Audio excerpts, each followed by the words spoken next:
quien es doctor por la Universidad de Colonia, Alemania, y es actualmente profesor de filosofía en la Universidad Nacional del Litoral, Argentina, e investigador adjunto en filosofía teórica por CONICET, Argentina. Luis Niel ha publicado dos libros, el primero en alemán del 2011, ofrezco mi traducción espontánea, flujo absoluto, proceso originario, temporalización originaria, los niveles más bajos de la constitución del tiempo en la fenomenología de Husserl, y un segundo libro, Representación, Objeto e Intencionalidad en el siglo XIX, de Bolzano a Meinong, del 2019. Como también ha publicado numerosos artículos académicos en prestigiosas revistas internacionales, como por ejemplo de los últimos años, Act Intentionality and Stream Intentionality in Edmund Husserl's Phenomenology y Las profundidades de la vida trascendental, los laberintos de la conciencia interna del tiempo.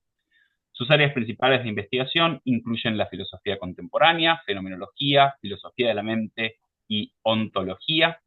Y el día de hoy el profesor Niel va a presentar acerca de la intencionalidad y su objeto en la fenomenología de Husserl. Sin más, Luis, tenés la palabra. Bueno, Matías, muchas gracias por la presentación. También, bueno, quería agradecer a Flavio, Paulo y a Rodrigo por la invitación a poder participar de este coloquio. Y bueno, estamos un poco con la obra, voy a pasar directamente a la presentación. No voy a hacer una cuestión tan expositiva como hizo magníficamente Luis, sino que simplemente voy a leer la presentación y bueno, por supuesto, si después tienen preguntas, eh, bueno, con gusto voy a tomar nota de las mismas y a contestar. La presentación se centra en los conceptos de intencionalidad, objeto y realidad, así como en otros términos relacionados con estos, como los de correlato, el qué y el cómo, la cosa, el en sí mismo, entre otros, tal y como aparecen en el primer volumen recientemente publicado de los Studien zur Struktur des Bewusstseins de Edmund Husserl. Estos análisis se complementan con otros manuscritos y textos que no pertenecen exactamente a los mismos contextos históricos, pero en cualquier caso, considerando el carácter reconstructivo de la propuesta, la meta no es una detallada reconstrucción histórica de la evolución, sino más bien presentar un análisis fenomenológico significativo y plausible de la relación entre la conciencia intencional y algo distinto de sí misma, basada en una serie de textos que no siempre ofrecen una posición final y acabada, sino que en muchos casos tienen cierto carácter experimental, se podría decir. En tal total, ciertas decisiones hermenéuticas aparecen como inevitables. Primero, se aborda la crítica de Husserl a la concepción de intencionalidad de Brentano, tema recurrente en los manuscritos señalados y, bueno, obviamente en otros. Segundo, se presentan las propuestas más sustantivas de Husserl, en particular su taxonomía de la intencionalidad, analizando los conceptos que allí aparecen. Tercero, se examina el sentido en que los conceptos de objeto y de correlato de la intencionalidad son algo que no pueden pensarse más allá de la experiencia intencional. Y por último, se indagará la noción de realidad que presenta Husserl y cómo ésta está asociada a los conceptos de sentido, dación, al menos posible, y de constitución, teniendo presente, por supuesto, el rol fundamental que tiene la intencionalidad en este marco. El recorrido sigue la pregunta por la realidad y el modo en el cual la fenomenología, en tanto filosofía trascendental basada en la conciencia, que da sentido, subjetividad en sentido amplio, constituye lo otro de ella, evaluando así en qué medida dicha intencionalidad de la conciencia nos permite hablar de realidad. Esto nos permitirá vislumbrar algunas ideas de cara al sempiterno debate entre realismo e idealismo y evaluar en qué medida la fenomenología presenta o podría presentar una cierta superación. Punto 1. De la crítica de la fenomenología, perdón, de la crítica Brentano a la fenomenología de la experiencia intencional. Incluso entrado en la fenomenología genética, Brentano siempre fue un punto de referencia inexorable para Husserl. Así dice, cito, la formación del concepto fundamental de intencionalidad, el descubrimiento de la intencionalidad en tanto problema esencial de la conciencia, fue el punto de partida para todos nosotros. Por supuesto, como reconoce Husserl dice, Brentano descubrió el camino, pero no supo profundizar en. El eje general del análisis de la intencionalidad en los manuscritos de estructura de la conciencia es la descripción de los polos de la correlación intencional, atendiendo a sus respectivas y peculiares características y diferencias, y prestando especial atención al modo de relacionarse. En otras palabras, la intención, un segundito, sí, la intención principal de Husserl consiste en precisar conceptualmente las diferencias entre el lado subjetivo, que corresponde a las vivencias, y el lado objetivo de la objetualidad, Gegenständlichkeit, en un sentido amplio. Este es, de hecho, el punto de partida de la intencionalidad de Brentano, en cuyo marco encuentra justamente Husserl la confusión entre lo inmanente y lo intencional. Husserl es recurrente a la hora de señalar que el problema de base es la falta de reducción, de una noción de reducción en la psicología de Brentano, lo que lo lleva a mezclar los datos de la sensación con las características espaciales objetuales a las que excluye de la esfera psíquica en tanto externa. Algo que se refleja, a su vez, en una deficiente distinción entre el tiempo inmanente y el tiempo objetivo, uno de los temas con los que se abre las lecciones del tiempo publicadas en 1928 sobre la base, bueno, como es conocido, de las lecciones de Göttingen de 1905. Es cierto que ya antes de la aparición de la reducción, por ejemplo en las investigaciones lógicas, Husserl había sido crítico de dicha confusión de Brentano entre lo inmanente y lo intencional. Ahora, el eje de la crítica de Brentano es en su base coincidente, pues el reproche, coincidente, como me refiero a conflictos posteriores, pues el reproche consiste en no entender que lo intencional no es algo inmanente en el mismo sentido que lo es una vivencia. La principal diferencia radica en la inclusión del objeto, en tanto noema, en el marco de la descripción fenomenológica, ausente en el marco, podríamos decir, no ético de las investigaciones lógicas y que luego será posibilitado por la fenomenología trascendental. En coincidencia con Kazimierz Twardowski, al menos en este punto, Husserl ve un inmanentismo en la obra de Brentano que confunde justamente, como dijimos, los contenidos inmanentes y los objetos intencionales. En pocas palabras, se trata de la conocida deficiente distinción entre el contenido y el objeto de las presentaciones, de la Vorstellung, como es el título del conocido libro de Twardowski. Se trata de un problema complejo con muchas aristas, pero que quizás tienen un eje en las implicancias metodológicas, a partir, de las implicancias metodológicas de la psicología descriptiva de Brentano, que solo admite la percepción interna como mecanismo de acceso a las presentaciones de los fenómenos psíquicos en general. Así, si consideramos que los fenómenos psíquicos son intencionales y por eso se relacionan a un objeto y que estos, a su vez, son intencionalmente inexistentes, nos encontramos con que el objeto es indefectible e inmanente al fenómeno que lo presenta, juzga, etc. Por supuesto, se trata sin dudas de una simplificación de la obra de Brentano. No obstante, la crítica a Brentano es en algún sentido justificada por la deficiente aclaración por parte de Brentano de que lo que consistía dicha objetualidad inmanente, al menos en su obra Su psicología de 1874, fue el punto de referencia de Husserl y Twardowski, como de tantos otros. Una vez más, la reducción fenomenológica, señala Husserl, aparece como el único mecanismo riguroso para entender de modo auténtico la conciencia y así explicar el sentido de la intencionalidad. Una cabal comprensión de esto llevaría a entender la diferencia esencial, pues se trata evidentemente de estructuras eidéticas, entre los datos de sensación y lo objetivo, así como la diferencia entre el tiempo inmanente y el objetivo. Ahora, si bien es innegable que la fenomenología también presenta una reducción a la inmanencia, bueno, el término explícito usado por Husserl, al desconectar lo trascendente, fruto de la reducción, le damos un nuevo sentido al concepto de inmanencia en tanto dimensión trascendental. Por ello, la inmanencia de la que habla Brentano, nuevamente, al menos en el texto de 74, no es la misma que lamentada por Husserl, sobre todo por su nuevo modo de entender la intencionalidad.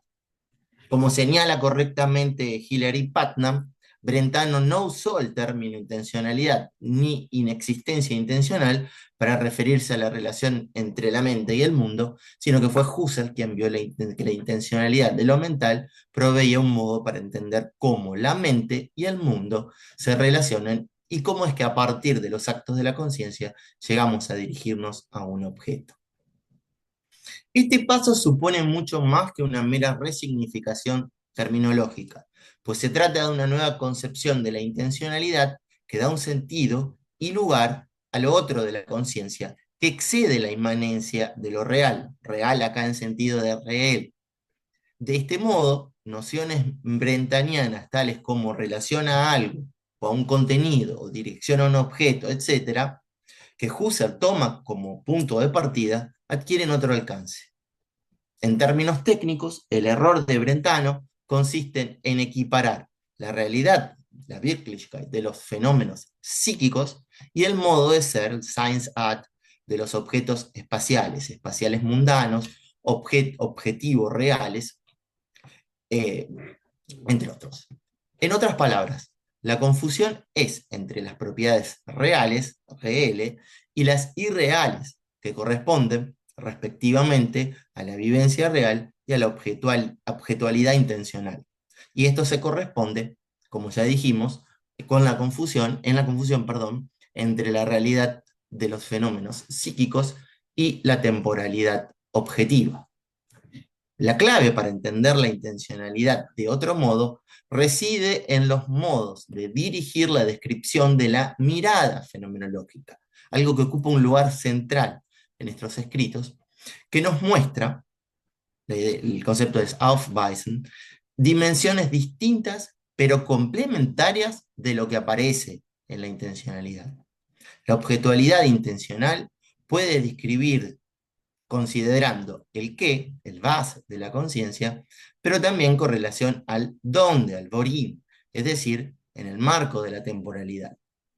Se trata así de dos aspectos complementarios que se presentan en la vivencia concreta, pero que pueden ser descritos de modo separado.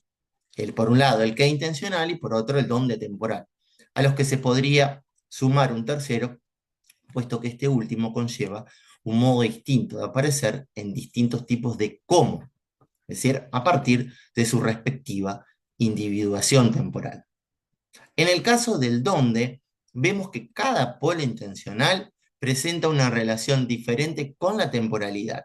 Así, cito, el objeto intencional se muestra en la vivencia singular como su qué, pero luego se muestra con respecto a la temporalidad inmanente, el dónde de la vivencia. Y bueno, y agregando, dando un lugar fundamental a la conciencia de tiempo, nos dice el qué se constituye en una intencionalidad continua transcurriendo en diferentes cómo. Fin de cita.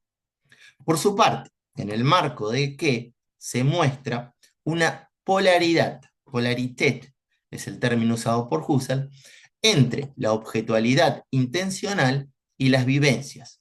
Incluso podríamos agregar una doble polaridad si incluimos al yo. En su concreción, los dos lados de la correlación y la síntesis temporal hacen posible la unidad de la multiplicidad. Dicha concreción presenta una cierta inseparabilidad. El término usado es una Frembarkeit de los dos polos de la correlación. Perdón. Cito, una vivencia intencional sin su qué es impensable, pero también dicho que un objeto intencional es impensable sin su vivencia, es decir, solo es pensable en algún tipo de síntesis fenomenológica a partir del universo de multiplicidades sintéticas posibles. El objeto de un acto es aquello intencional, das intencionale, es decir, substantivado, de una conciencia que se constituye en tanto idéntico de la síntesis de identificación. Fin de cita. En consonancia con lo afirmado en Ideen, vemos que el correlato de la conciencia es inseparable una tremba de la conciencia, sin por ello estar contenido en sentido real, en sentido real. Así, lo noemático se separa como objetualidad perteneciente a la conciencia, pero de este modo peculiar. Se trata así de lo que nos dice Husserl de la Doppelseitigkeit de la intencionalidad. De este modo, sobre la base de una distinción clara entre el acto y aquello intencional, dasjenige intencionale, Husserl presenta una nueva concepción de la intencionalidad con la que evita caer en el inmanentismo de Brentano. Punto 2. Nuevo esquema de conceptualización de la intencionalidad. La dirección de la mirada, la Blickrichtung, que nos muestra diferentes perspectivas, nos lleva a una interesante, aunque problemática, taxonomía de conceptos relacionados con la intencionalidad.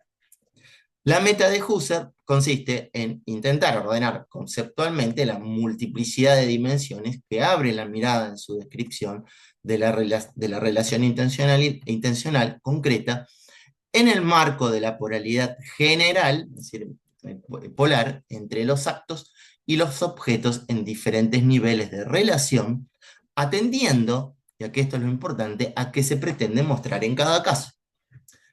Tenemos así el siguiente esquema general. Por un lado, el acto. Segundo, lo intencional, das intencionales del acto, el noema, la X. Tercero, lo objetual, das objectionales, en tanto verdadero, el noema verdadero, la X verdadera. Cuarto, lo aparencial, das apparenziale, el qué, el was de los actos que dan. Y por último, el objeto sin más, schlechthin, en tanto es. El punto de partida es la conciencia impresional, por lo que se deja explícitamente de lado la conciencia de trasfondo. La descripción de niveles se sitúa en el espectro abierto, como se dijo, entre el polo acto, ipso facto conciencia, y el objeto sin más. Todo acto tiene su intencional, en tanto, como dijimos, sustantivado, sein intencional, que es el contenido intencional, es decir, aquello en virtud de lo cual el acto se relaciona a un objeto intencional, aquello intencionado. Lo intencional es el noema, como dice Husserl, la X, que no es sino la objetualidad mental, die vermeintliche Gegenständlichkeit. En los casos en los que lo intencional es algo válido, es decir, en verdad, en tanto tal, porque acá Husserl habla justamente de una Gültigkeit de las presentaciones, a la objetualidad mentada le corresponde justamente dicha objetualidad en realidad, acá en el sentido de Wirklichkeit. Cito, si lo intencional es válido, le corresponde una posible dación, en términos psicológicos, un acto percipiente posible. Fin de cita. El concepto de lo objecional, das Objektionale, refiere así a la X, pero en tanto verdadero. Lo que corresponde a lo intencional, a lo mentado en la significación, es lo objetual, pero ya no meramente mentado, sino como un intencional verdadero, es decir, el noema verdadero. De este modo pasamos de lo intencional, es decir, del sentido objetual total, der gegenständliche Sinn, a lo objecional, que no es sino el objeto, acá en el sentido de Objekt, en tanto polo-objeto, Gegenstandspol. En este contexto, de lo verdadero encontramos una efectiva relación de correspondencia, de hecho Husserl utiliza en reiteradas oportunidades la idea de correspondencia, entre el acto y la objetualidad en la realidad. Aquí advierte Husserl, es necesario hacer otra distinción entre lo objetual intencionado verdadero, que corresponde al sentido, a lo intencional, lo objetual como modo intencionado de un modo determinado en la Bedeutung, y, por otro lado, el objeto sin más, el Gegenstand schlechthin, en tanto aquello mentado por varios contenidos de significación y que Husserl caracteriza literalmente como lo que es, das Seiende. Así, en tanto el objeto mentado verdadero por una significación es un objeto intencionado de este determinado modo. Y el objeto, sin más, no sería una suerte de polo de contenidos posibles de significación. Hay una efectiva correspondencia entre estos niveles, pues Husserl aclara que hay tantos géneros de actos como de intencionales, y a esto a su vez les corresponden tantos géneros de objecionales, es decir, verdades que les corresponden, como de objetos. De un modo más concreto, vemos que, siguiendo el ejemplo de Husserl, al percibir una casa roja, la mirada fenomenológica puede distinguir lo siguiente. Cuando vemos una casa en una percepción, tenemos sensaciones visuales principalmente, aunque bueno, podríamos pensar en otras. Dichos datos reciben cierto carácter intencional cuando dirigimos nuestra atención perceptiva a través de aprehensiones. Estas, en tanto intencionales, tienen un sentido que intenciona, que mienta la cosa, una significación que se abre a partir de diferentes direcciones intencionales. Además, en tanto la casa se da en un marco perceptivo, lo mentado no es meramente vacío, sino que se da, en tanto tal, dicha objetualidad mentada como verdadera. Y por último, vemos que más allá de las intenciones cumplidas, la casa misma implica una serie de identificaciones posibles, abiertas, por sus mismos horizontes. En tal sentido, aparece la casa en tanto tal, con aspectos que, si bien están coimplicados, no nos aparecen en la dación directa de uno, al menos de uno de esos aspectos. A modo de síntesis, vemos que tenemos el acto en tanto mera vivencia de acto de sensación, intencional por supuesto, lo intencional, que es el sentido, el noema mentado, enfrente, gegenüber, de lo intencional, por otro lado, que no es sino dicho noema, pero no solo mentado, sino verdadero, es decir, dado. Y además tenemos el objeto, que es el objeto en tanto polo de toda intención o significación posible.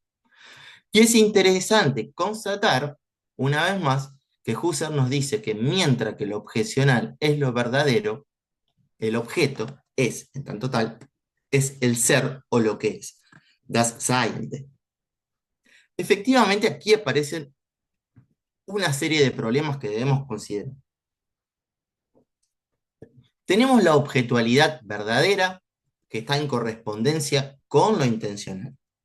Es decir, que es aquello mentado que en tanto verdadero está en la realidad, Wirklichkeit, que le corresponde a lo mentado.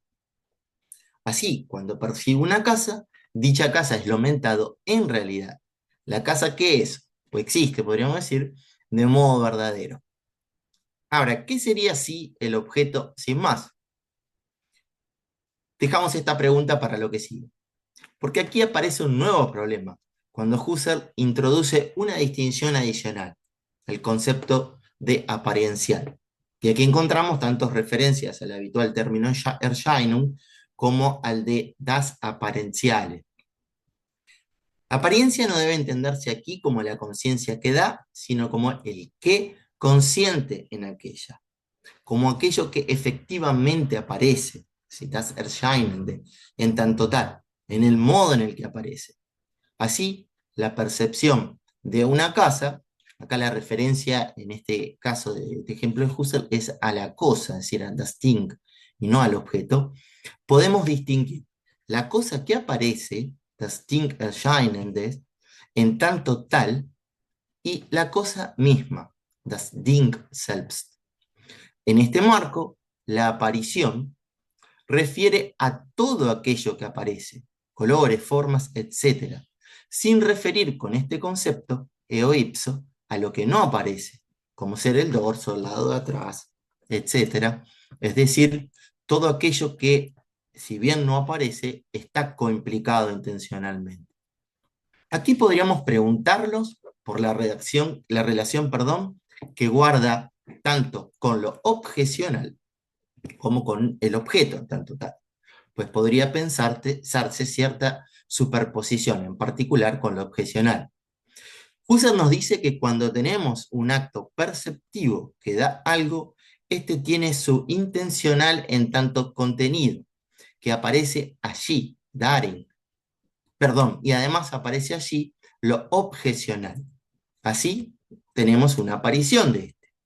Esta nueva mirada nos presenta la aparición que no se refiere ya al objeto aumentado y dado como verdadero, sino al objeto en tanto aparece, refiriéndose de este modo no solo a lo que aparece, stricto sensu, cierto color, cierta forma, eh, sin incluir, como dijimos, lo que no aparece del objeto.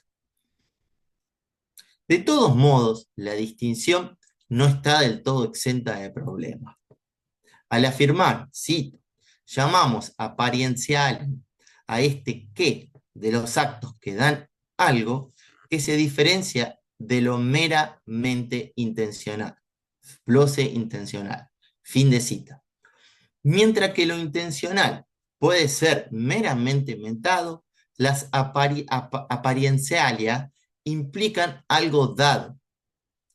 La pregunta inevitable en este contexto es si no nos encontramos con un cierto carácter inflacionario en el marco de una descripción en la que los niveles intencionales se multiplican, distanciando quizás así la conciencia de la cosa.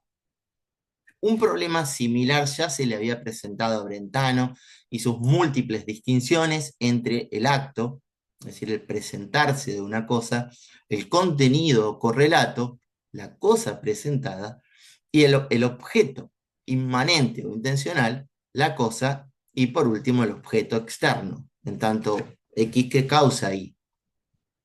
Si bien, a diferencia de Brentano, deberíamos dejar fuera de consideración la causalidad, los tres niveles de Brentano pasarían aquí a ser 5, es decir, plantearían un campo de descripción mucho más complejo.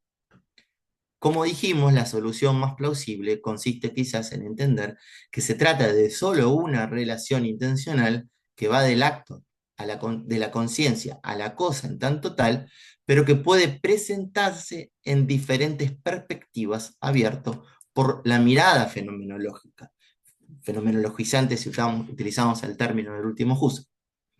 Claro está que este recorrido de la conciencia a la cosa, lo único absolutamente necesario es la conciencia y sus vivencias.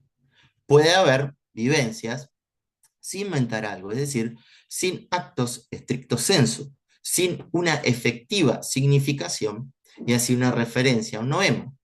A fortiori, puede no haber un cumplimiento de dicha significación y por eso no haber un noema verdadero, y así nos quedaríamos en el plano de lo mentado en significación. La propuesta de Husserl a todo esto parecería ir en dirección, justamente y como reiteramos, en dirección a la mirada reflexiva, que se trata de un tema recurrente en estos manuscritos.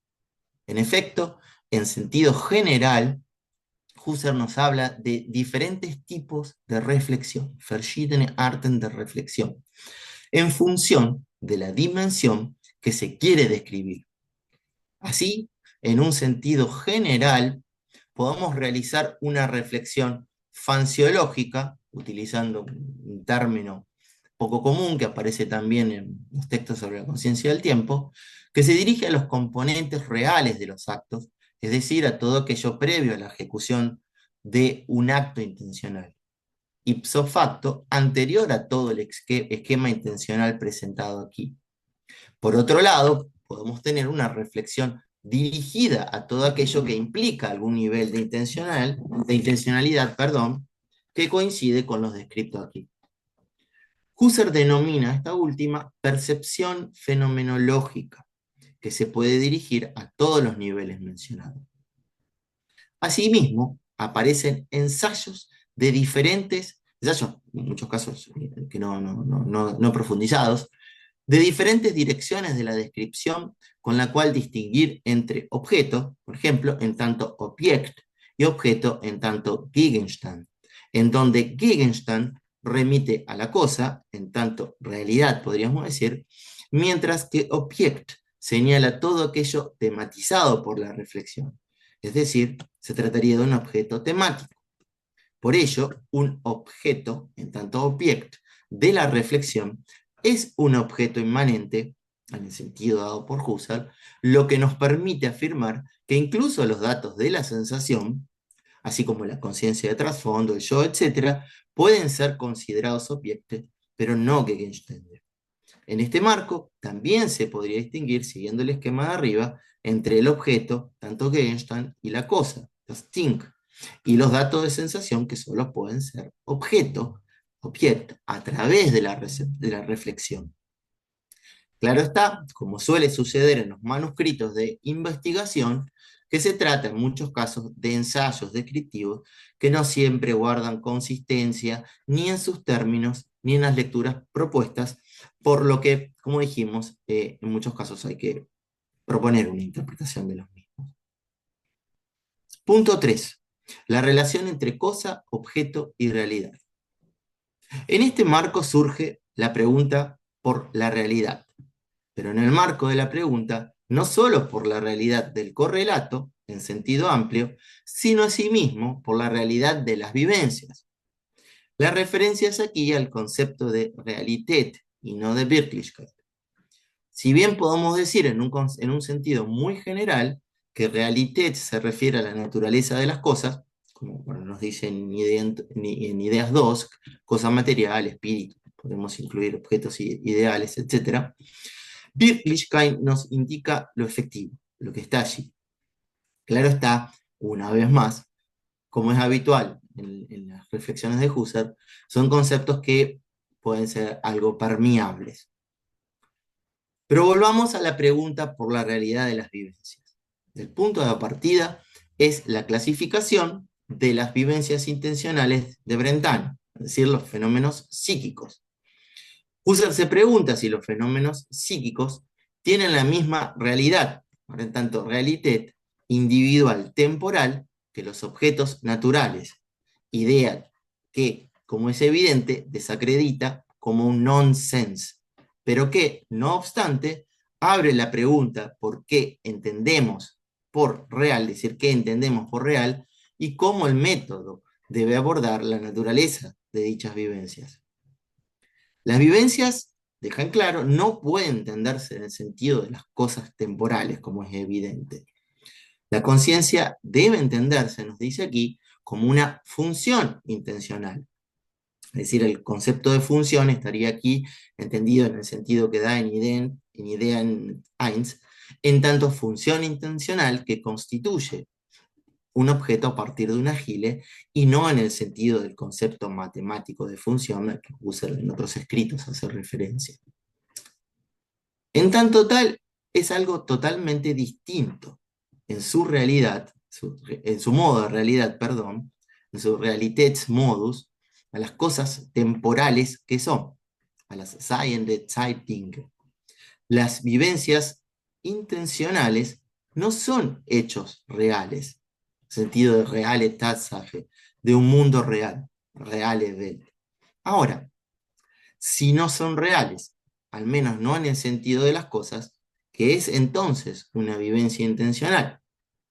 Siguiendo la lectura de los fenómenos psíquicos de Brentano, Husserl toma como ejemplo la percepción de una casa y nos presenta una reflexión sobre la relación entre la realidad, aquí en el sentido de Wirklichkeit, y la conciencia, y cómo aquella debe ser puesto entre paréntesis para poder llegar así al fenómeno eo ipso, a la conciencia estudiada por la fenomenología.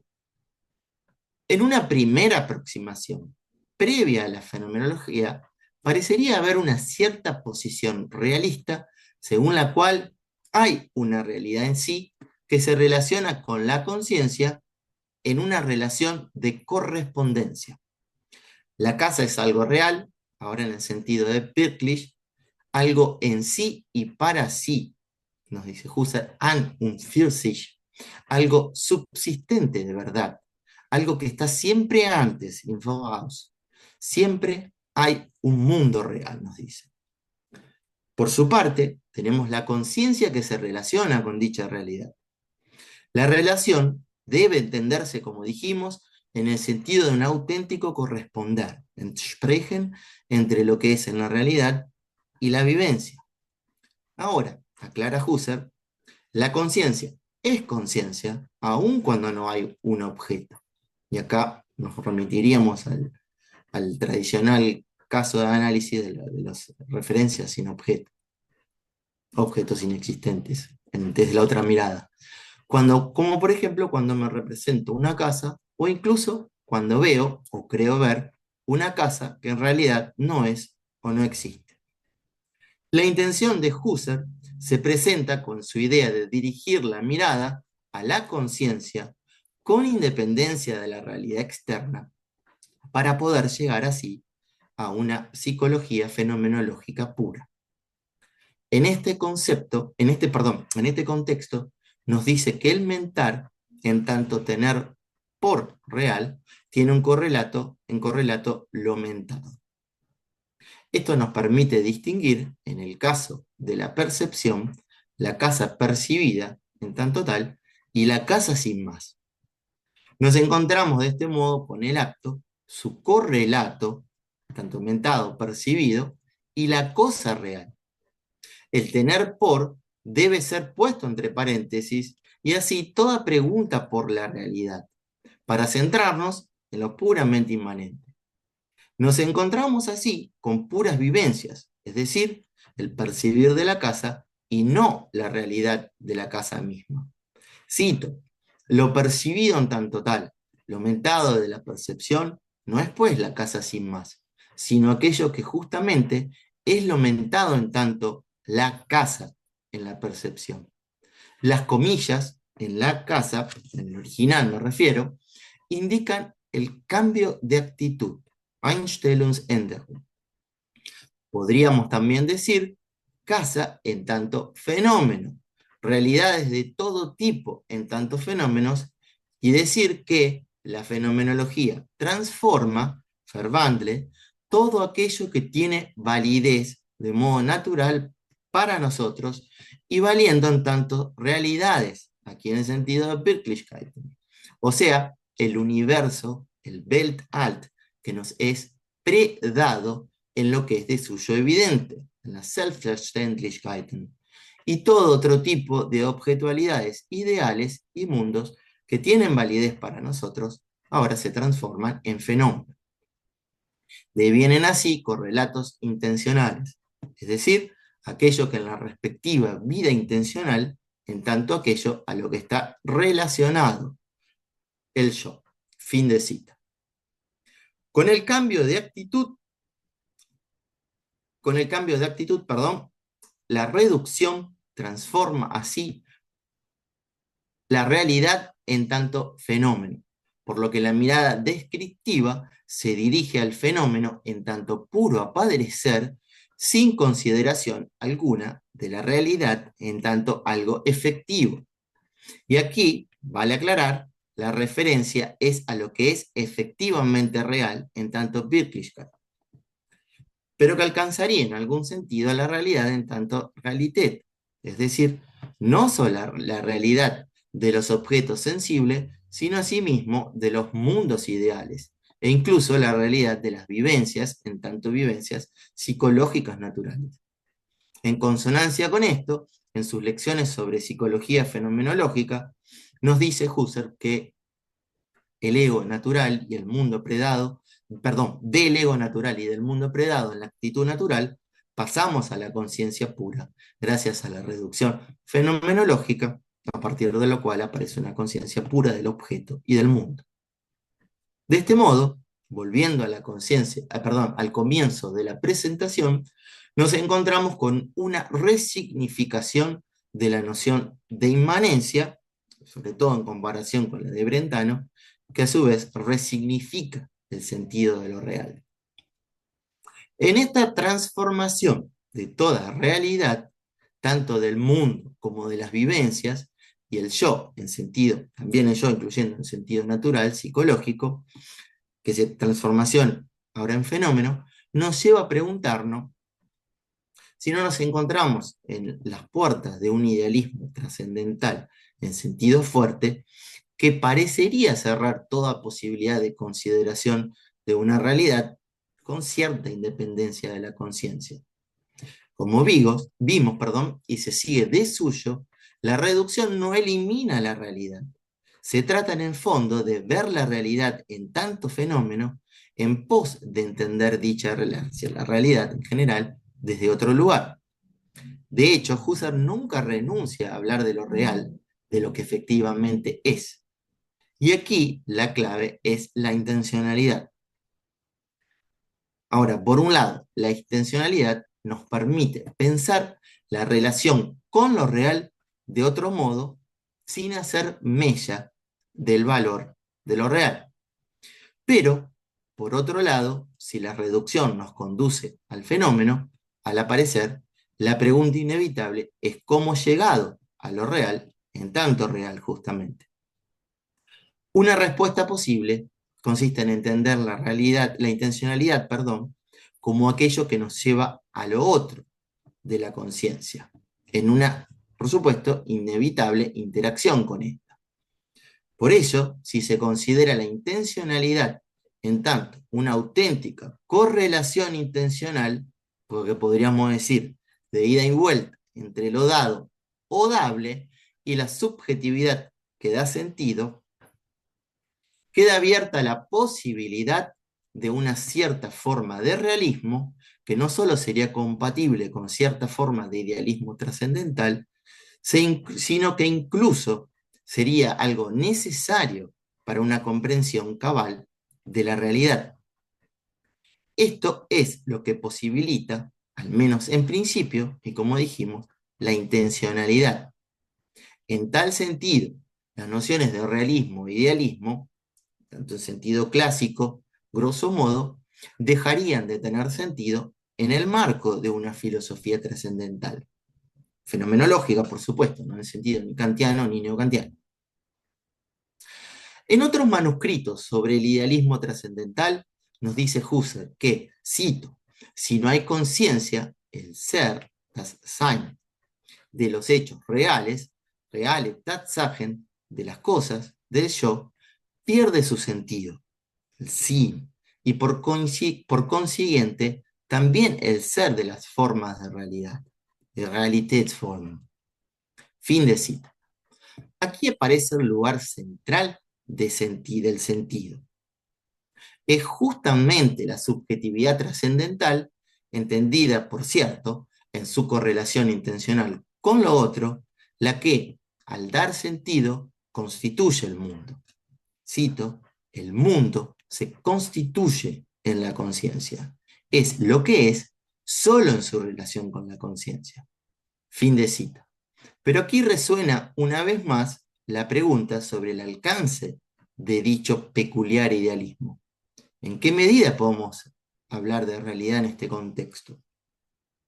Más allá de cierta falta de claridad, es indudable que estos manuscritos presentan un montón de ambigüedades, se trata de una delicada articulación conceptual, en el sentido de descriptiva, entre los conceptos de dación, sentido y constitución.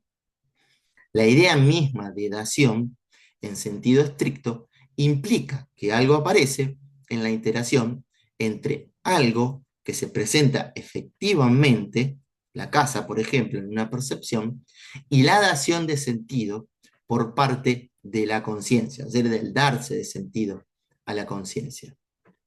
Pese a su fuerte realismo platónico, Frege, mutatis mutandi, pensaba en algo similar. Si bien es absolutamente innegable que hay al menos realidades ideales, tercer mundo, tercer reino de Frege, no menos es cierto que éstas carecen de sentido sin referencia para nosotros. Como señala correctamente Dan Zahavi, la intencionalidad nos muestra que la mente es o está esencialmente abierta y que, correlativamente, la realidad es esencialmente abierta. Husserl es así un fuerte correlacionista, coincidiendo con las palabras de Zahavi cuando afirma que el idealismo trascendental de Husserl, coincidimos, perdón, con las palabras de Zahavi cuando afirma que el idealismo trascendental de Husserl no solo no disuelve la realidad, sino que en la idea misma de dar sentido, consiste en un decidido intento de redimir el realismo de la actitud natural. Así estamos siempre en presencia de un entrelazamiento entre la mente y el mundo. Es cierto que se trata de una delicada descripción que se mueve, como dijimos, en la delgada línea entre afirmaciones que oscilan entre un idealismo fuerte, en sentido fuerte, y otras que darían lugar a una lectura más conciliadora, con una mirada más cercana a cierto tipo de realismo. Así, cuando nos dice que no tiene sentido atribuir existencia, el término es existence, a los hechos si no hay conciencia, se podría pensar prima facie en un idealismo fuerte.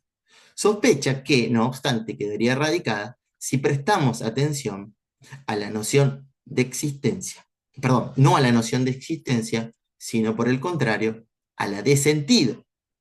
Ahora, el afirmar que la conciencia no es algo real, reales, sino la condición de toda realidad, die Bedingung aller Realität, esto parecería mover la balanza hacia una lectura más idealista en sentido fuerte. Pero no nos olvidemos que se trata de un ida y vuelta, pues la apuesta de Husserl consiste en mostrar cómo, sobre la base de la idea de intencionalidad, por un lado, no puede estar la conciencia en instancia de dación, perdón, no puede no estar la conciencia en tanto instancia de dación de sentido, por ello justamente nos dice que es absoluta, pero, por otro lado, hay una realidad así, que pese a depender de su dación de sentido, no es conciencia, es decir, no es algo contenido en sentido real, ni en aquella, ni tampoco se disuelve en la conciencia. Cito, la cosa no se disuelve en la conciencia, se disuelve en átomos y en moléculas, pero una cosa es en realidad, in Wirklichkeit, y hay una realidad, es gibt eine Wirklichkeit, y conocimientos del tipo que nos retrotraen a conexiones de conocimiento, a formaciones de la conciencia, y en estas recibe su sentido el ser de las cosas y el ser de todos los estados de cosa cósicos, podríamos decir dingliche Sachverhalt. Fin de cita. Aquí nos encontramos con un punto central. Mientras que un contenido inmanente es un momento de la conciencia, la cosa recibe su sentido. Cito, todo sentido presupone una dación de sentido. Fin de cita. En este contexto es clave la noción de constitución, pues si bien el mundo se constituye en la conciencia y solo es lo que es decir, tiene su sentido en tanto mundo, a partir de su relación con la conciencia, esto no quiere decir que lo real, en el sentido de das Reale, en su contenido, sea algo contenido por la conciencia. Por ello, toda afirmación de que algo es presupone ipso facto la conciencia, pero debemos subrayar no en tanto dependencia ontológica, sino en tanto aquella constituye lo que es, lo que no quiere decir, sino que le da su sentido, es decir, se trataría de una dependencia en sentido trascendental.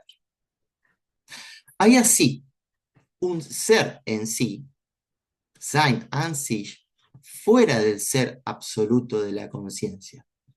Pero dicho ser implica siempre aun cuando no una dación efectiva, al menos un poder ser dado. Gegeben sein können. Esta caracterización no es menor porque abre la posibilidad de entender un en sí del mundo que, si bien desborda la conciencia, no obstante, solo puede tener sentido en tanto que puede ser dado, es decir, en tanto potencialmente dable a la conciencia. Pensar en una realidad que no solo no es dada, sino potencialmente no dable en ningún sentido posible, es, como dicen estos escritos, algo absurdo que nos llevaría al realismo más rancio. Así, por más lejano que algo sea, tanto en un macrocosmos o en un microcosmos, siempre existe la posibilidad de que al menos en algún sentido, y por más mediaciones que esto implique, pueda aparecer a la conciencia. Es un sinsentido, un sin, nos dice Husserl, pensar el sé en sí de la cosa en términos de un ser que es en principio no experienciable. Entonces, principiell unerfarbare. Como puede observarse, esto abre la consideración de los horizontes, que en la medida en que abren un mundo en tanto horizonte, nos colocan siempre ante la subjetividad. Se trata así de una conexión, eine Anknüpfung, inevitable a la subjetividad, como nos dice Husserl, ich et nunc. Cito: toda determinación del espacio, toda determinación del tiempo, o sea, toda determinación cósica, dingliche Bestimmung, presupone un lugar de referencia, Bezugsort, un movimiento de referencia, Bezugsbewegung, y similares, la Tierra, el Sol, etc. Por último, se presupone un esto acá, ein dies da, el que solo puede recibir sentido a través del sujeto. Fin de cita. Podemos ver que siempre tenemos lugares de referencia, así como tiempos de referencia.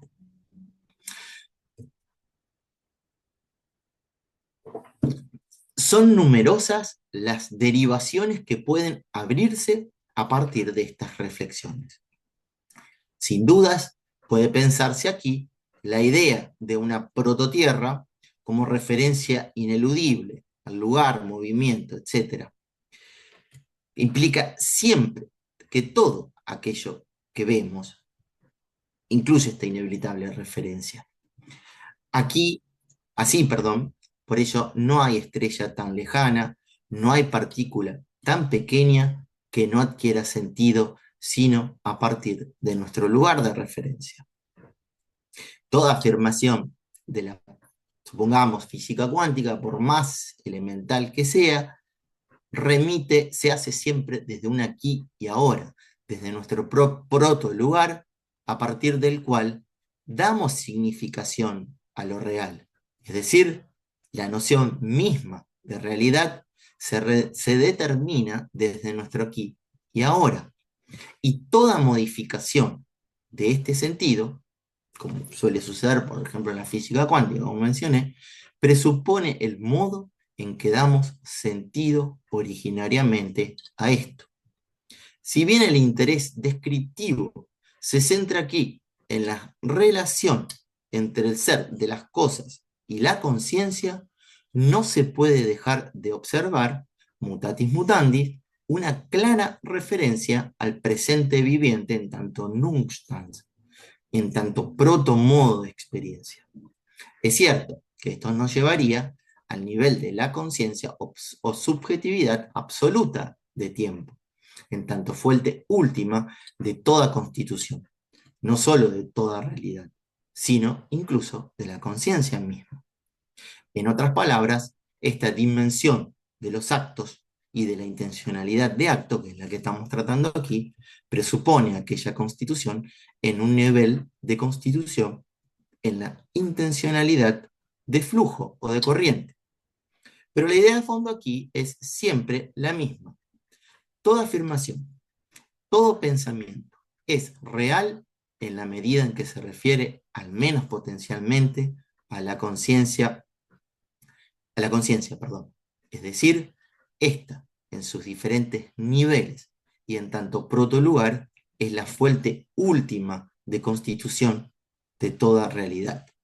Así nos dice Husserl, en el marco de su crítica al fenomenalismo de Mill y Mach, cito, la naturaleza es realidad, Wirklichkeit, en sentido auténtico y completo. Es completamente erróneo aplicar otras medidas a este ser distintas a las que exige su categoría propia y desacreditar esto solo porque es algo que se constituye en la conciencia, algo que tiene su raíz en la conciencia. Afirmar que la ciencia natural no tiene que ver con la naturaleza, que los verdaderos objetos con los que aquella, la ciencia natural, se ocupa son sensaciones y que lo que llamamos cosas, átomos, etcétera, son meros símbolos, es una completa falsedad. Muchas gracias por la atención.